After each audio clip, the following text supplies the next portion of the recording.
नमस्कार दोस्तों, पाथफाइंडर में आप सभी का स्वागत है। मेरा नाम है डॉक्टर महिपाल सिंह राठौड़ और आज इस लेक्चर में मैं आपके साथ चर्चा करूंगा रशिया के द्वारा ऑक्यूपाइड यूक्रेनियन टेरिटरीज में करवाए गए रेफरेंडम के बारे में।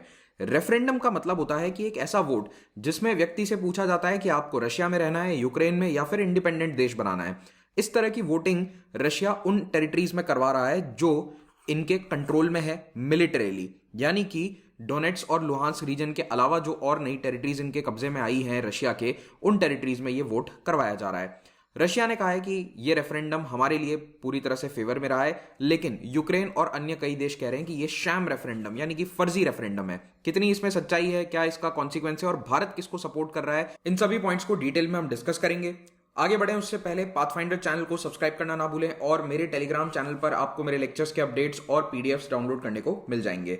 पिछले कुछ महीनों से कई टॉपिक्स जो मेरे द्वारा करंट अफेयर्स में मिस हो गए थे because of the less number of videos, उनको कवर अप करने के लिए मैं कुछ स्पेशल क्लासेस लेकर आ रहा हूं जिसमें जुलाई, अगस्त और सितंबर इनके करंट अफेयर्स एमसीक्यूज को मैं आपको पढ़ाऊंगा। तो एमसीक्यूज के माध्यम से करंट अफेयर्स को हम कवर करने वाले हैं, जिसमें आज दिन में 3 बजे और रात को 9 बजे 2 क्लासेस होंगी, जिसमें जुलाई महीने के करंट अफेयर्स को हम कवर करेंगे। इन दोनों क्लासेस के लिंक नीचे पहले कमेंट में आपको मिल जाएंगे, इन्हें जरूर ज्वाइन करें। These will be live classes and will test your current affairs knowledge. अगर आप यूपीएससी एग्जाम की तैयारी करना चाहते हैं तो अनअकैडमी सब्सक्रिप्शंस पर आपको आज 20% डिस्काउंट मिल जाएगा अगर आप महिपाल कोड का इस्तेमाल करते हैं। तो ये कोर्सेज आप 1 साल या 2 साल के लिए अवेल कर सकते हैं, डिपेंडिंग ऑन कि आपको कितने लंबे समय तक तैयारी करनी है, कॉलेज में है, किस स्टेज पर है अभी आप, उस पर डिपेंड करता है। ज्यादा जानकारी के लिए आप इस फोन नंबर 7825860095 पर कॉल कर सकते हैं और ज्यादा डिटेल्स आपको नीचे हमारे लिंक्स में भी, डिस्क्रिप्शन के लिंक्स में भी मिल जाएगी। अब बात करते हैं यूक्रेन की। आज से 6 महीने पहले जब युद्ध शुरू हुआ था, उस समय रशिया यूक्रेन की केवल डोनेट्स्क और लुहांस्क वाली टेरिटरी को कंट्रोल करता था। ये टेरिटरी 2014-15 से इनके पास में है, लेकिन अभी पिछले 6 महीने में जो इन्होंने नई टेरिटरीज कब्जा कर ली हैं वो मेनली यहां पर साउथ ईस्ट यूक्रेन में है। खेरसोन और मारियोपोल और इसके आसपास के जितने भी क्षेत्र हैं, तो ये वाला पूरा रीजन और थोड़ा यहां पर भी इनके कंट्रोल में आ गया है। तो साउथ ईस्ट यूक्रेन में काफी सारी टेरिटरीज अब रशिया के मिलिट्री कंट्रोल में है और इन क्षेत्रों में 40 लाख लोग रहते हैं जो टेक्निकली अब रशिया के अधीन है और इनसे ही वोट मांगा गया इस रेफरेंडम में। तो यहां पर रेफरेंडम पिछले 4 दिनों में हुआ है और कल रशिया ने इसके रिजल्ट घोषित किए और इन्होंने रिजल्ट में कहा है कि कुछ प्रांत में 87%, कहीं पर 99, कहीं पे 98, तो डिफरेंट एरियाज में डिफरेंट परसेंटेजेस हैं। So somewhere between 87 to 99% of the people have said कि हमें रशिया में ज्वाइन करना है। तो रशिया के द्वारा कराया गया ये रेफरेंडम रशिया के फेवर में ही आया है ऑफ कोर्स, और रशिया ने कहा है कि रिजल्ट रहे कि 87 to 99% लोग हमें ज्वाइन करना चाहते हैं लुहांस्क में, ज़ापोरिजिया में और खेरसोन में। तो ये बड़े बड़े 2 प्रांत अब रशिया के कंट्रोल में आ जाएंगे। अगर आपको याद हो तो युद्ध शुरू होने के 1 दिन पहले डोनेट्स्क और लुहांस्क को रशिया ने अपनी टेरिटरी एनेक्स करने की बात करी थी और अब कुछ उसी तरह का एनेक्सेशन फिर से यहां पर हो गया है। मैंने ये 4 महीने पहले भी आपसे एक वीडियो में डिस्कस किया था, क्योंकि उस समय भी कुछ संकेत दिए थे रशिया ने कि साउथ ईस्टर्न टेरिटरीज को वो एनेक्स करना चाहता है। तो इसके बारे में यूएन लॉ एग्जैक्टली क्या कहता है वो मैंने इस लेक्चर में डिटेल में डिस्कस किया है। प्लीज इस लेक्चर को एक बार आप देखिए, क्योंकि एग्जाम में, यूपीएससी मेंस में आपसे ये यूएन वाला लॉ जरूर पूछा जाएगा। तो एनेक्सेशन कैसे हो सकता है, क्या कोई देश किसी दूसरे देश की टेरिटरी को कब्जा करके अपने साथ जोड़ सकता है या नहीं, इस पर यूएन का क्या कहना है, ये सारे पॉइंट्स हमने इस लेक्चर में डिस्कस किए थे। प्लीज डू वॉच इट, क्योंकि इस लेक्चर में वो सारे पॉइंट्स में रिपीट नहीं करना चाहता। मेनली आज हम फोकस करते हैं कि इस पर इंटरनेशनल रिएक्शन क्या रहा है और क्या भारत इस एनेक्सेशन को सपोर्ट करेगा या नहीं, और भारत के लिए प्रोज क्या है, कॉन्स क्या है अगर रशिया के कंट्रोल में ये सारी टेरिटरीज आ जाती हैं। तो देखिए, यूक्रेन में 2014 से रशिया का इंटरेस्ट रहा है। 2014 में उन्होंने क्राइमिया पर भी इसी तरह से कब्जा जमाकर वहां पर भी एक रेफरेंडम कराया था और उसमें भी लगभग 97% लोगों ने वोट ये डाला था अकॉर्डिंग टू रशिया कि वो रशिया को ज्वाइन करना चाहते हैं। और इसके बाद रशिया ने फॉर्मली क्राइमिया को एनेक्स करके अपना एक प्रांत बना दिया था। So as of today Crimea is part of Russia. ये एक ऑक्यूपाइड टेरिटरी नहीं है, बल्कि रशिया कहता है कि ये तो हमारे देश का हिस्सा है और अब धीरे धीरे इस पूरे क्षेत्र को भी ये अपने कंट्रोल में लेना चाहते हैं। 2014 में जब क्राइमिया का एनेक्सेशन हुआ, उसके बाद दुनिया की इस पर क्या प्रतिक्रिया थी, तो काफी इंटरेस्टिंग प्रतिक्रियाएं उस समय देखने को मिली थी। आप जानकर हैरान हो जाएंगे कि भारत ने उस समय रशिया को सपोर्ट किया था। India was one of the only big countries in the world जिसने ये कही बात कि हम रशिया के इंटरेस्ट को रिकॉग्नाइज करते हैं, कि बिल्कुल रशिया का क्राइमिया में कब्जा करने का जो उद्देश्य था वो सही था, रशिया के इंटरेस्ट है वहां पर क्राइमिया में और वो बिल्कुल जायज है। इस तरह का स्टेटमेंट भारत ने 2014 में उस समय दिया था। Russian interest in Crimea are legitimate. तो एक तरह से रशिया का ओपन सपोर्ट किया। और चाइना ने उस वक्त रशिया का अपोजिशन किया था। उन्होंने कहा कि नहीं, यूक्रेन की नेशनल इंटीग्रिटी या टेरिटोरियल इंटीग्रिटी पर आघात नहीं होना चाहिए। एंड ऑफ कोर्स जो पश्चिमी देश हैं उन्होंने तो पूरी तरह से खंडन किया था कि ये गलत है, और रशिया ने मिलिट्री ताकत का एक प्रारूप दिखाते हुए यूक्रेन पर कब्जा कर लिया है। तो सारे वेस्टर्न कंट्रीज एक तरफ थे, और चाइना भी कहीं ना कहीं ओपनली रशिया के साथ नहीं था। वो उसने क्रिटिसाइज ही किया था रशिया को। भारत ने तो क्राइमिया को इतना सपोर्ट किया था कि दिसंबर 2014 में जो क्राइमिया के गवर्नर की पोजीशन वाले व्यक्ति होते हैं वो भारत आए थे, और यहां पर उन्होंने बिजनेस कम्युनिटी के साथ एक मेमोरेंडम तक साइन किया था। तो इसीलिए क्राइमिया को काफी सपोर्ट किया था भारत ने। 2014 के आसपास की ये बात है। अब अगर इंटरनेशनल रिएक्शन हम देखें तो देखिए, ज्यादातर पश्चिमी देश ऑफकोर्स यही कह रहे हैं कि ये रेफरेंडम पूरी तरह से फर्जी है, शैम है। और होता ये है कि देखो, जब भी कहीं रिजल्ट 97-98% आता है तो यही लगता है कि इतना ज्यादा तो रशियन सपोर्ट नहीं हो सकता। अगर रशिया कहता है कि चलो 70% या 60% लोग कह रहे हैं, तो फिर भी एक बार को मान लिया जाता कि ये कहीं ना कहीं ऑब्जेक्टिव रेफरेंडम है, इसमें धांधली नहीं हुई है, धोखाधड़ी नहीं हुई है। लेकिन जब आप कह रहे हैं कि किसी भी वोट का नतीजा 99-98% है, तो ऑफकोर्स वहां पर यही लगता है कि कहीं ना कहीं धोखाधड़ी हुई है इस वोट में।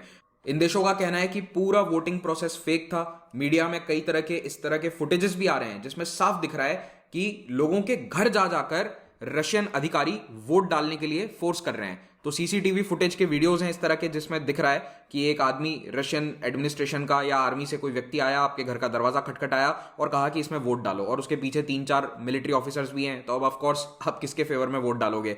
उस यूक्रेन सरकार के फेवर में तो डालोगे नहीं जो वहां पर आसपास मौजूद ही नहीं है, आप रशिया के फेवर में ही डालेंगे। तो इस तरह की धांधली हुई है। वोटिंग प्रोसेस ऑब्जेक्टिव नहीं है। Fair elections, free and fair elections बिल्कुल भी नहीं है।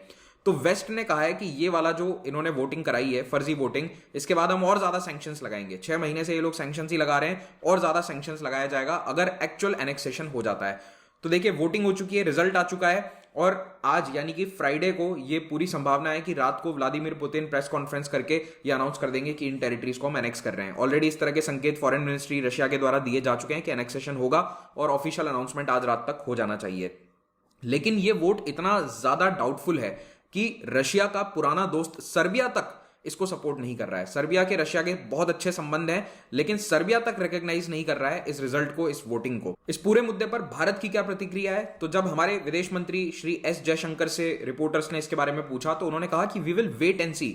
हम देखना चाहते हैं कि अभी क्या होता है। अभी हमारी कोई प्रतिक्रिया नहीं है इस रेफरेंडम के ऊपर, और जो भी प्रतिक्रिया होगी वो आपको कुछ दिनों में पता चल जाएगी जब हमारे यूएन की जो एम्बेसडर हैं, the ambassador to United Nations from India, that is Miss Ruchira Kamboj, वो इस पर ऑफिशियल स्टेटमेंट देंगी। यानी कि भारत ये कह रहा है कि हम यूएन में अपना स्टेटमेंट दे देंगे, तब तक के लिए आप इंतजार करिए। आउटराइट इसको क्रिटिसाइज नहीं किया है, रशिया को यहां पर क्रिटिसाइज नहीं किया गया है। इसका मतलब सीधे तौर पर यही है कि रशिया का क्रिटिसिज्म भारत अभी नहीं करना चाह रहा है। अब जहां तक बात है यूएन की, क्योंकि इन्होंने कहा है कि यूनाइटेड नेशंस में वोट आएगा, तो किस तरह का वोट आएगा? देखिए, यूएन में 2 तरह की संस्थाएं हैं, यूएन सिक्योरिटी काउंसिल और जनरल असेंबली। अब सिक्योरिटी काउंसिल के अंदर अमेरिका और अल्बानिया ऑलरेडी बोल चुके हैं कि हम इस रेफरेंडम के खिलाफ रेजोल्यूशन लेकर आएंगे। तो रेजोल्यूशन आएगा, लेकिन रशिया के पास वहां पर वीटो पावर है, तो उस वीटो पावर का इस्तेमाल करते हुए वो रेजोल्यूशन को कैंसिल करवा देगा। अगर वहां पर कैंसिल होता है तो फिर ये जनरल असेंबली में आएगा, लेकिन याद रखिए कि जनरल असेंबली अगर पास भी कर देती है तो उसकी कोई रियल वैल्यू नहीं है, ये केवल एक निंदा हो जाएगी। तो यूएन कड़ी निंदा कर देगा, लेकिन यूक्रेन में ग्राउंड रियलिटी में कुछ बदलना नहीं है, सिवाय इसके कि यूनाइटेड नेशंस के ज्यादातर देशों पर एक दबाव रहेगा कि इस टेरिटरी को अभी रिकॉग्नाइज ना करें। यानी कि ये जो नए रीजन्स हैं रशिया के, इनको अंतरराष्ट्रीय मान्यता ना दी जाए, बस इतना सा दबाव जरूर बन जाएगा। अब हमारे सामने सवाल ये उठता है कि क्या पहले भी कुछ इस तरह की घटनाएं हो रखी हैं दुनिया में? यस, 1967 में जब इजराइल और उसके पड़ोसी अरब देशों के बीच में युद्ध हुआ तो इजराइल ने कई सारी टेरिटरी अपने कब्जे में ले ली थी। उन टेरिटरी में सबसे इंपॉर्टेंट है गोलन हाइट्स, जो सीरिया से ले लिया गया था, और यहां वेस्ट बैंक की काफी बड़ी टेरिटरी जॉर्डन के कंट्रोल से इजराइल के कंट्रोल में चली गई। तो ये 6 डे वॉर कहलाता है 1967 का। तो ये कायदे से ऑक्यूपाइड टेरिटरी है। ऑक्यूपाइड टेरिटरी में यूनाइटेड नेशंस के कई सारे नियम कायदे हैं जो लागू होने चाहिए, लेकिन इजराइल ने आज दिन तक 55 साल बीतने के बाद तक भी ये टेरिटरीज को खाली नहीं किया है। Israel is still occupying these territories. अब इसको लेकर यूएस क्या कहता है? तो यूएस इसे जरूर सपोर्ट करता है। इनकी इजराइल अगर करता है तो वो सही है, लेकिन हाँ, रशिया अगर कर रहा है तो वो गलत है। अब अंतरराष्ट्रीय संबंधों में अमेरिका की हिपोक्रेसी पर तो हम अलग से एक लेक्चर ले सकते हैं, लेकिन फिलहाल के लिए आप याद रखिए कि अगर कोई एग्जाम्पल आपको लिखना है अपने मेंस के आंसर में, तो ये वाला एग्जाम्पल आप जरूर लिख सकते हैं। अब बात करते हैं कि भारत का इसमें फायदा है या नुकसान कि हम इस एनेक्सेशन को सपोर्ट करें। देखिए, इंडिया का बेनिफिट होने वाला है। कारण क्या है मैं आपको बताता हूं। एज़ोवस्टाल स्टील प्लांट जो मारियोपोल शहर में है, यह दुनिया के सबसे बड़े मेटलर्जिक प्लांट्स में से एक है और यहां पर रेल रोड से संबंधित बहुत सारी वस्तुएं बनती है, यानी कि ट्रेन, ट्रैक्स, इनके लिए बहुत सारा सामान यहां पर बनता है और ये भारत में भी आता है। तो ये बड़ी स्टील फैक्ट्री है जिससे रेलवे के सामान को बनकर भारत भेजा जाता है और ये मारियोपोल रशिया के कंट्रोल में आ चुका है। और एज़ोवस्टाल स्टील प्लांट के आसपास काफी जबरदस्त लड़ाई भी हुई थी और इस लड़ाई के कारण ये स्टील प्लांट कुछ समय के लिए बंद भी हो गया था और इसका नुकसान हुआ है भारत को, क्योंकि इस स्टील प्लांट के बंद होने से भारत के रेलवे सप्लाई पर बहुत बड़ा असर पड़ा। इनफैक्ट वंदे भारत ट्रेन के कई कंपोनेंट्स यहीं से आते हैं और ये हमारे लिए एक बहुत बड़ी रुकावट बन चुका है कि अगर ये प्लांट बंद होता है तो भारत के गति शक्ति मास्टर प्लान, जो नए नए हमारे इंफ्रास्ट्रक्चर प्लान्स आ रहे हैं, इन सब में रुकावटें जरूर पैदा होंगी। तो इंडिया ये चाहता है कि यहां से मटेरियल आता रहे। तो अगर इस क्षेत्र में लड़ाई चलती रहती है तो मारियोपोल का प्लांट बंद होने से इंडिया के ऊपर बहुत बड़ा असर पड़ता है।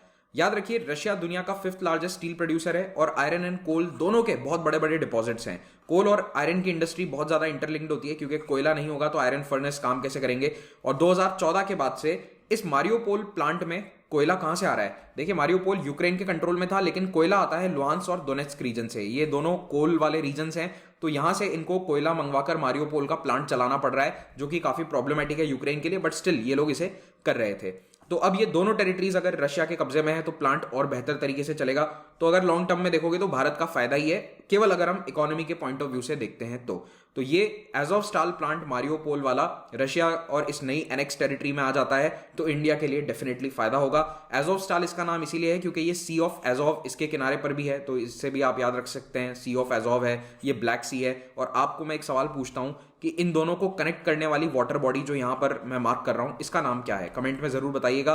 कौन से स्ट्रेट्स हैं ये जिनको कनेक्ट किया जाता है, जो कनेक्ट करते हैं सी ऑफ एज़ोव और ब्लैक सी, इन दोनों को। ओवरऑल ये पूरा डोनेट्स्क का जो रीजन है ये बहुत बड़ा स्टील प्रोड्यूसर है और यहां से बनने वाला स्टील और उसके स्टील प्रोडक्ट्स चाइना, इंडिया, इन सभी देशों में रेलवे के बहुत बड़े कंपोनेंट्स को सप्लाई करते हैं और इसका फायदा चाइना कई सालों से उठा रहा है। जैसे अगर आप चाइना के BRI प्रोजेक्ट्स को देखेंगे तो यहां पर रेल के माध्यम से ही ज्यादातर कनेक्टिविटी है। जो सेंट्रल एशिया वाला कॉरिडोर है, जो जमीन पर चाइना का बेल्ट एंड रोड प्रोजेक्ट में जो रोड वाला प्रोजेक्ट है, वो सेंट्रल एशिया में रेलवे के थ्रू ही ट्रांसपोर्ट कर रहा है। चाइना का सारा फोकस पिछले 10 साल से यूरोप और चाइना को ट्रेन के माध्यम से कनेक्ट करने पर है और इसी के कारण यहां पर बहुत ज्यादा रेल रोड कंस्ट्रक्शन और रेल रोड डेवलपमेंट हुआ है। भारत भी अब यही चाहता है, international north south transportation corridor के माध्यम से हम भी यूरोप को कनेक्ट करना चाहते हैं, रशिया और इंडिया को कनेक्ट करना चाहते हैं। और इस ईस्टर्न कॉरिडोर रूट में, हालांकि ये तो अभी अफगानिस्तान वाला रूट बंद हो गया है, लेकिन चाबहार ईरान से होते हुए जो रशिया वाला रूट जाएगा, ये काफी इंपॉर्टेंट है इंडिया के लिए, रेलवे कनेक्टिविटी के लिए। और इसी के पास में आप देखेंगे ये डोनेट्स्क वाला रीजन आता है, so it is very near to the INSTC। तो INSTC और इस मारियोपोल रीजन का बहुत करीबी लिंक है।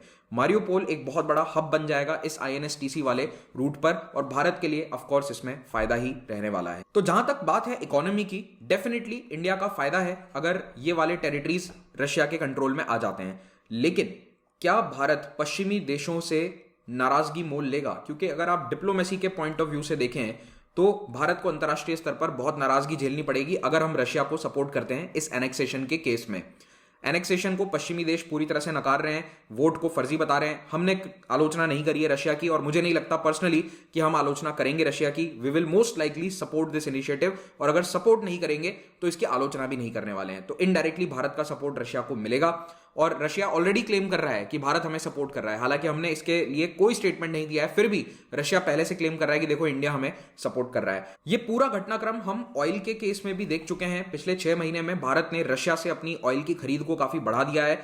तो मुझे ऐसा लगता है कि इकोनॉमिक फायदा भारत ज्यादा देखेगा बजाय डिप्लोमेसी के। आप लोगों का इस बारे में क्या कहना है कमेंट में जरूर बताइएगा। लेक्चर का PDF आप मेरे टेलीग्राम चैनल से डाउनलोड कर सकते हैं। अनअकैडमी के सब्सक्रिप्शंस को अवेल करके आप देश के बेस्ट एजुकेटर से लाइव पढ़ सकते हैं और यहां केवल क्लासेस नहीं होती हैं बल्कि आपको बहुत सारे अन्य बेनिफिट्स मिलते हैं। जो भी एक ऑफलाइन इंस्टीट्यूट आपको बेनिफिट देता है, टीचर्स के साथ डाउट सॉल्विंग, लाइव मेंटोरशिप, ये सारे फायदे आपको यहां पर मिलते हैं। We have a very comprehensive system. केवल हम क्लास लेके आपको छोड़ नहीं देते हैं। तो इस पूरे सिस्टम को समझने के लिए आप इस फोन नंबर पे कॉल कीजिए 7825860095 और 20% डिस्काउंट इस वक्त हमारे सभी कोर्सेज पर उपलब्ध है। इसका भी आप बेनिफिट उठाइए, महिपाल कोड का इस्तेमाल करेंगे तो आपको ये बेनिफिट मिल जाएगा। तो ये सारी जानकारियां आप कॉल पर भी ले सकते हैं। ईएमआई कैसे अवेल करना है ये भी आपको बता दिया जाएगा। मिनिमम पेपर वर्क के साथ 2 घंटे के अंदर आपको ईएमआई फैसिलिटी अवेलेबल हो जाएगी। हर हफ्ते हमारे नए बैचेस लॉन्च होते हैं, इन बैचेस को आप ज्वाइन कर सकते हैं। जो पढ़ाई कर चुके हैं, जिनको केवल टेस्ट सीरीज की आवश्यकता है, उनके लिए हमने मेंस की टेस्ट सीरीज और ऑप्शनल की भी टेस्ट सीरीज हमने लॉन्च कर दी है। Thank you so much, have a great day.